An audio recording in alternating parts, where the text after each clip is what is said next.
Marami ang nagtatrabaho araw-araw, kumikita ng maayos, pero pagdating sa ipon, wala pa rin. Bakit nga ba ganun? Ang sagot, lifestyle inflation. Habang tumataas ang kita, kasabay rin ang gastos, kaya kahit may dagdag na pera, nauubos din agad. Sa video na ito, pag-uusapan natin kung paano mo matatalo ang lifestyle inflation gamit ang tamang mindset, disiplina, at estratehiya.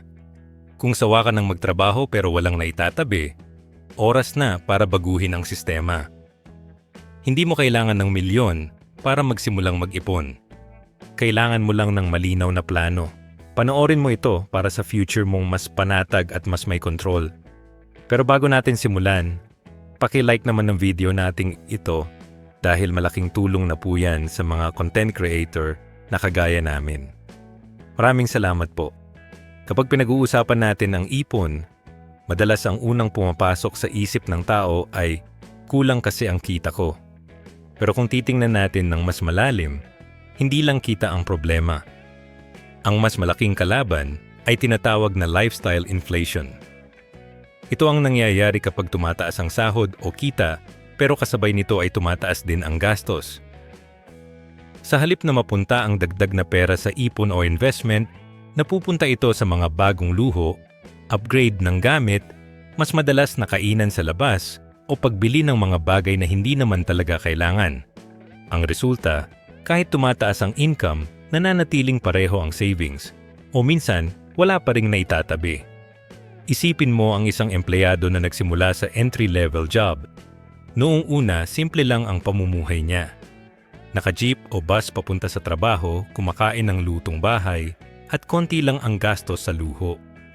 Pero nang ma-promote at tumaas ang sahod, biglang nagbago ang lifestyle.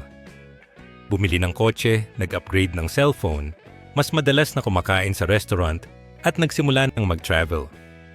Walang masama sa pag-enjoy ng bunga ng pinaghirapan. Pero kung lahat ng dagdag na kita ay nauubos sa dagdag na gastos, walang natitirang ipon. Ito ang siklo ng lifestyle inflation na unti-unting kumakain sa financial future ng tao. Kung tutuusin, natural sa atin ang maghangad ng mas maginhawang buhay. Kapag may dagdag na pera, gusto nating maramdaman na may reward. Pero ang problema, kapag hindi natin kontrolado ang reward system na ito, nagiging automatic ang paggastos.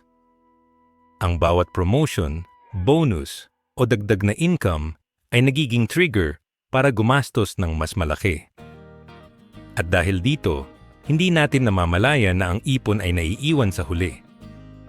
Ang mindset na, saka na lang ako mag-iipon kapag malaki na ang sahod, ay delikado dahil ang lifestyle inflation ay laging nauuna kaysa sa savings. Ang lifestyle inflation ay parang invisible enemy. Hindi mo agad nararamdaman ang epekto, pero unti-unti nitong kinakain ang pagkakataon mong mag-ipon. Kapag nasanay ka na sa mas mataas na standard of living, mahirap bumalik sa dati. Halimbawa, kung nasanay ka na sa kape, sa mamahaling cafe araw-araw, mahirap bumalik sa instant coffee sa bahay. Kung nasanay ka na sa bagong gadget tuwing may release, mahirap tanggihan ang urge na bumili.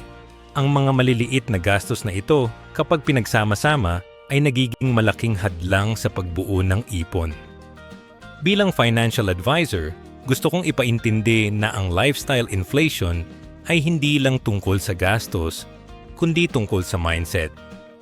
Kapag iniisip natin na ang dagdag na kita ay para sa dagdag na luho, nawawala ang disiplina sa pera. Ang tunay na sukatan ng yaman ay hindi kung gaano kalaki ang kinikita mo, kundi kung gaano kalaki ang naitatabi mo. May mga tao na malaki ang sahod pero walang ipon. At may mga tao na katamtaman lang ang kita pero may naitatagong savings at investments. Ang pagkakaiba ay nasa control ng lifestyle. Kung gusto mong talunin ang lifestyle inflation, ang unang hakbang ay awareness. Kailangan mong kilalanin na ito ay nangyayari. Tanungin ang sarili, kapag tumaas ang sahod ko, saan napupunta ang dagdag na pera? Kung ang sagot ay puro gastos, kailangan mong baguhin ang sistema. Hindi ibig sabihin na hindi ka na dapat mag-enjoy, pero dapat may balanse. Ang bawat dagdag na income ay dapat may porsyento na diretso sa savings o investment bago pa man ito mapunta sa luho. Isipin mo ang konsepto ng pay yourself first. Kapag dumating ang sahod, ang unang gagawin ay magtabi para sa ipon. Hindi ito dapat optional, kundi automatic. Kung may dagdag na bonus, huwag agad isipin kung anong gadget ang bibilhin. Isipin muna kung magkano ang may tatabi. Kapag naging habit ang ganitong sistema, unti-unti mong matatalo ang lifestyle inflation. Ang lifestyle inflation ay parang tubig na dumadaloy sa baso. Kung wala kang disiplina, tuloy-tuloy itong aapaw sa gastos. Pero kung marunong kang maglagay ng limit, makokontrol mo ang daloy. Ang ipon ay hindi dapat natitira lang sa dulo ng buwan. Dapat ito ang unang tinatabi.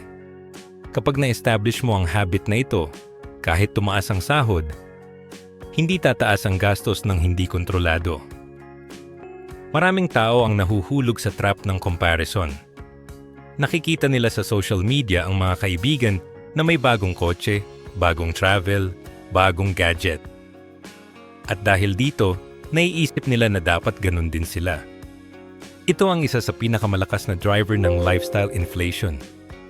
Ang peer pressure at social media flex ay nagiging dahilan para gumastos ng hindi naman kailangan. Kung gusto mong mag-ipon, kailangan mong iwasan ang trap na ito. Hindi mo kailangang makipagkompetensya sa iba.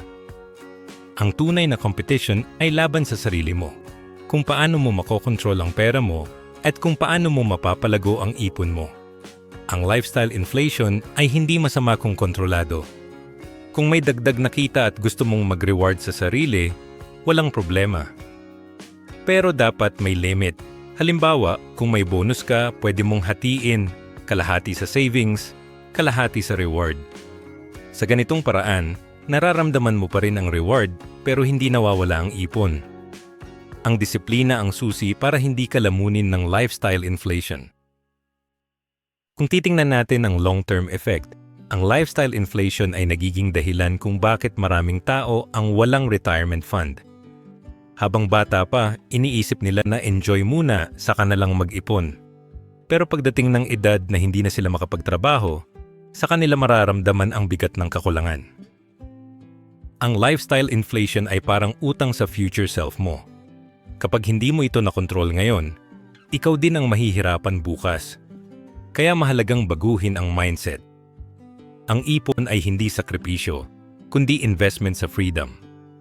Kapag natutunan mong kontrolin ang lifestyle inflation, mas nagiging malapit ka sa financial independence. Hindi mo kailangang maghintay ng malaking sahod para magsimula. Kahit maliit ang kita, basta kontrolado ang gastos at consistent ang savings, mas malaki ang chance na magtagumpay. Kung tutusin, ang lifestyle inflation ay hindi mawawala. Laging may tukso na gumastos. Pero ang disiplina at awareness ang magtatakda kung sino ang mananalo. Kapag natutunan mong kilalanin ang pattern ng gastos, kontrolin ang urge na mag-upgrade, at unahin ang ipon, matatalo mo ang lifestyle inflation. At sa uli, mas magiging panatag ang buhay mo dahil alam mong may naitatabi ka para sa future. Sa bawat sahod, sa bawat bonus, sa bawat dagdag na income, tandaan mo, hindi lahat ng pera ay para sa luho. Ang tunay na reward ay ang peace of mind na dala ng ipon. Ang lifestyle inflation ay kalaban na hindi mo nakikita, pero kaya mong talunin kung may tamang mindset at disiplina. Ang ipon ay hindi lang pera sa bangko, kundi simbolo ng control, ng freedom, at ng pag-asa sa mas magandang bukas. Kapag malinaw na sa iyo kung ano ang lifestyle inflation at paano ito unti-unting kumakain sa ipon, ang susunod na hakbang ay ang aktwal na pagbuo ng mga estratehiya para malabanan ito. Dito na pumapasok ang disiplina at sistema. Hindi sapat na alam mo lang ang problema. Kailangan mong gumawa ng mga hakbang na magbibigay ng kontrol sa iyong pera. Ang unang prinsipyo na dapat mong tandaan ay ang konsepto ng pay yourself first. Ibig sabihin, Sa tuwing may darating na sahod o bonus, ang unang gagawin mo ay magtabi para sa ipon bago pa man isipin ang mga gastusin. Kung dati ang mindset ay, kung may matira, saka mag-iipon, ngayon ay babaliktarin mo ito. Mag-iipon muna, saka na lang gastusin ang natira. Kapag naging habit ito, hindi mo na mararamdaman ang bigat ng pag-iipon dahil automatic na siyang bahagi ng sistema mo. Isa pang mahalagang estratehiya ay ang paggamit ng budget na may malinaw na purpose. Maraming tao ang gumagawa ng budget pero hindi nila sinusunod o kaya naman ay kulang sa direksyon. Ang isang simpleng paraan ay ang 50-30-20 rule. 50% ng kita ay para sa needs, renta, pagkain, bills. 30% ay para sa wants, luho, travel, entertainment. 20% ay para sa savings at investments. Kapag sinunod mo ito, nagkakaroon ng balanse sa buhay. Hindi mo tinatanggal ang enjoyment, pero hindi rin nawawala ang ipon. Ang sikreto ay consistency. Kahit maliit ang sahod, basta sinusunod ang rule, unti-unti itong magbubunga ng malaking ipon. Ngayon, pag-usapan natin ang conscious spending. Madalas, ang gastos ay nangyayari nang hindi natin namamalayan. Bumibili tayo ng bagay dahil nakita natin sa mall, o dahil may promo, o dahil may kaibigan na bumili rin. Ang conscious spending ay ang paglalagay ng filter bago gumastos. Tanungin ang sarili, need ba ito o want? Kung ito ay need, walang problema. Kung ito ay want, tanungin pa, makakatulong ba ito sa long-term happiness ko o panandali ang saya lang? Kapag natutunan mong maglagay ng ganitong filter, mas nagiging kontrolado ang gastos. Hindi ibig sabihin na hindi ka nabibili ng luho, pero siguraduhin na ang bawat luho ay may tamang timing at hindi nakakasira sa ipon. Isa sa pinakamalaking kalaban ng ipon ay ang comparison trap. Sa panahon ng social media, madaling mahulog sa tukso na ikumpara ang sarili sa iba. Nakikita mo ang kaibigan na may bagong kotse, bagong cellphone, bagong travel. At dahil dito, naiisip mong dapat ganun ka rin. Pero tandaan, ang ipinapakita sa social media ay highlight reel lang. Hindi ang buong kwento. Hindi mo alam kung may utang sila, kung wala silang ipon, o kung nahihirapan din sila sa ibang aspeto ng buhay. Kung gusto mong mag-ipon, kailangan mong iwasan ang trap na ito. Ang tunay na competition ay laban sa sarili mo, hindi sa iba. Ang tanong ay, mas kontrolado ba ang pera mo ngayon kaysa dati? Mas malaki ba ang ipon mo ngayon kaysa noong nakaraang taon? Kung oo, ibig sabihin na nanalo ka. Ang isa pang estratehiya ay ang pagbuo ng habits. Maraming tao ang nag-iipon kapag may extra pero hindi consistent. Ang sikreto ay gawing habit ang pag-iipon, kahit maliit lang. Halimbawa, mag-ipon ng 100 piso kada araw. Sa loob ng isang buwan, may 3,000 piso ka na. Sa loob ng isang taon, 36,000 piso.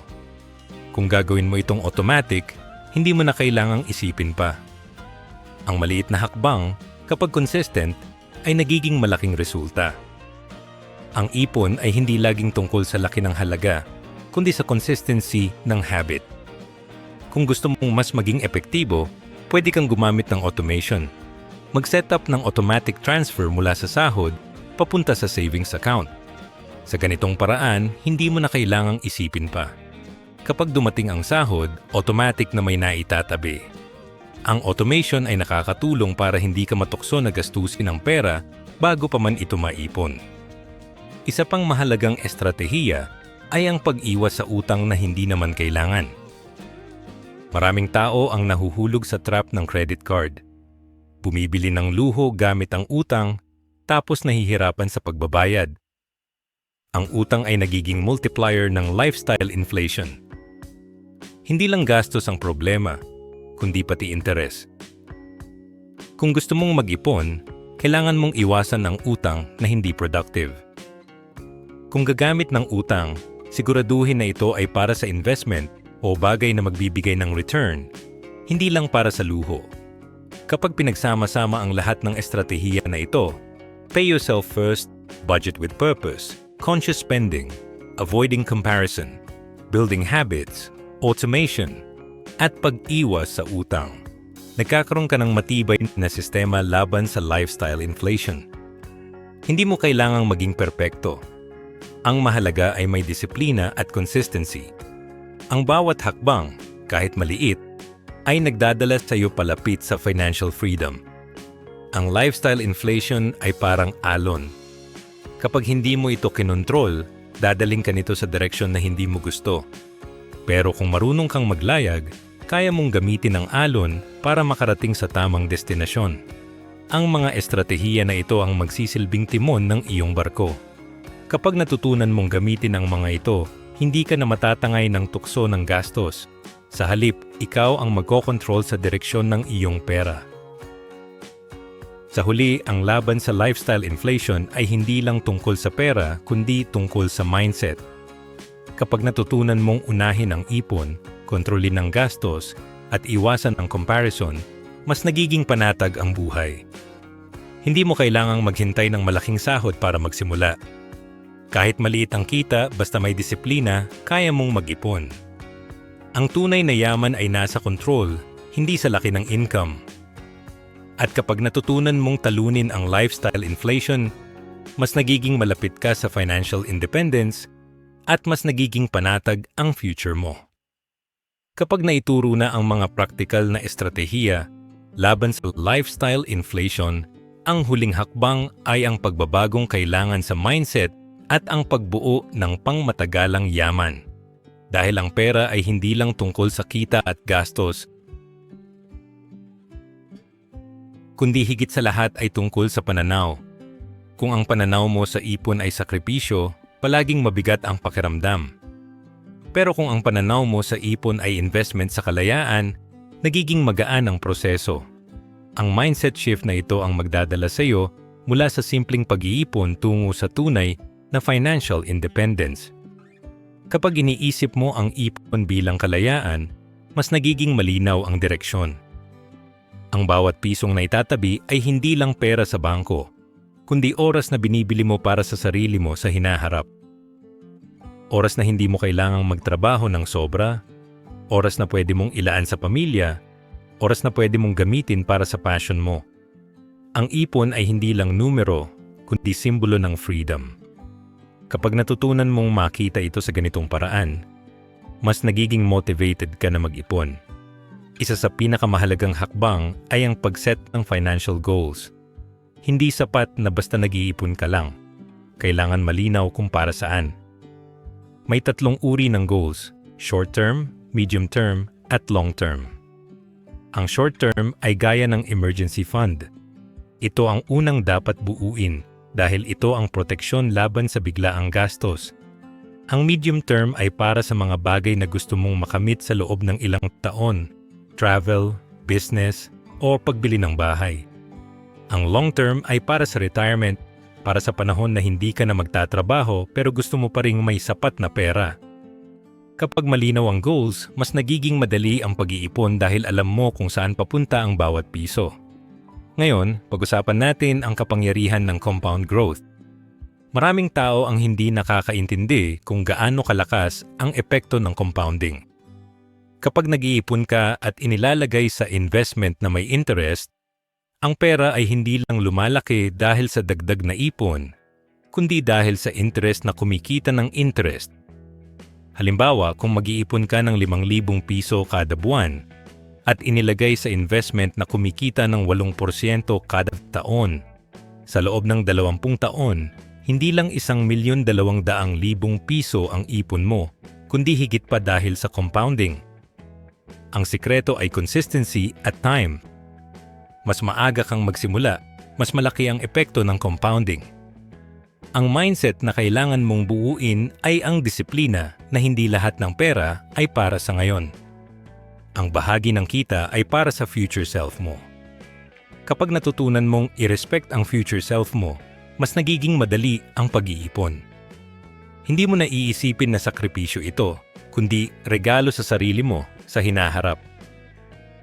Ang bawat ipon ay parang mensahe sa future self. Inaalagaan kita. Maraming tao ang nahuhulog sa trap ng instant gratification. Gusto nila ng reward ngayon, kaya inuubos ang pera sa luho. Pero ang tunay na reward ay nasa hinaharap. Kapag natutunan mong ipagpaliban ng gratification, mas nagiging malaki ang reward. Ang ipon ay delayed gratification. Hindi mo agad nakikita ang resulta, pero sa tamang panahon, mas malaki ang balik. Ang mindset na ito ang magdadala sa iyo sa financial freedom. Ang lifestyle inflation ay laging nandyan. Laging may tukso na gumastos. Pero kapag malinaw ang goals at mindset, mas madali itong labanan. Kapag alam mong ang ipon ay para sa emergency fund, para sa bahay, para sa retirement, mas nagiging motivated ka na huwag sayangin ang pera sa panandaliang luho. Ang clarity ng goals ay nagbibigay ng lakas para labanan ang tukso. Sa huli, ang pinakamahalagang bahagi ay ang positive aftermath. Kapag natutunan mong kontrolin ang lifestyle inflation, mas nagiging panatag ang buhay. Hindi ka na nag-aalala kung may bigla ang gastos dahil may emergency fund ka. Hindi ka na natatakot sa future dahil may retirement fund ka. Mas nagiging malaya ka na pumili ng trabaho, passion, or lifestyle dahil may ipon ka. Ang peace of mind na ito ang tunay na reward ng pag-iipon. Kapag natutunan mong talunin ang lifestyle inflation, hindi lang pera ang natatabi mo. Natututo ka ring magbigay ng respeto sa sarili mo, sa pamilya mo, at sa future mo. Ang ipon ay hindi lang tungkol sa financial numbers, kundi tungkol sa values. Values ng disiplina, values ng respeto, values ng freedom. Kapag na-establish mo ang values na ito, mas nagiging matibay ang foundation ng buhay mo. Ang mindset na ito ay hindi madaling buuin. Kailangan ng practice, ng consistency, ng awareness. Pero kapag nagsimula ka ngayon, kahit maliit lang, mas malaki ang chance na magtagumpay. Ang bawat maliit na ipon ay hakbang papunta sa kalayaan. Ang bawat disiplina ay hakbang papunta sa peace of mind. Ang bawat control sa lifestyle inflation ay hakbang papunta sa financial independence. Kaya tandaan, ang ipon ay hindi sakripisyo. Ito ay investment sa freedom. Kapag natutunan mong kontrolin ang lifestyle inflation, mas nagiging malapit ka sa kalayaan. Ang tunay na reward ay hindi ang bagong gadget o bagong travel, kundi ang peace of mind na dala ng ipon. At kapag dumating ang panahon na hindi mo na kailangang magtrabaho ng sobra, mararamdaman mo ang tunay na kalayaan. Kung umabot ka sa dulo ng video na ito, ibig sabihin handa ka nang baguhin ang takbo ng buhay mo pagdating sa pera. Hindi madali ang mag-ipon, lalo na kung sanay ka sa gastos, pero tandaan, ang disiplina ngayon ay kalayaan bukas. Lifestyle inflation ay kalaban na tahimik pero matindi, at kung hindi mo ito lalabanan, ikaw rin ang mahihirapan sa huli. Simulan mo na ang pagbabago. Mag-ipon hindi dahil kailangan, kundi dahil deserve mong maging panatag. Kung nakatulong sa iyo ang video na ito, huwag kalimutang i-like, mag-subscribe, at i-share sa iba. Hanggang sa susunod, dito sa The Filipino Daily.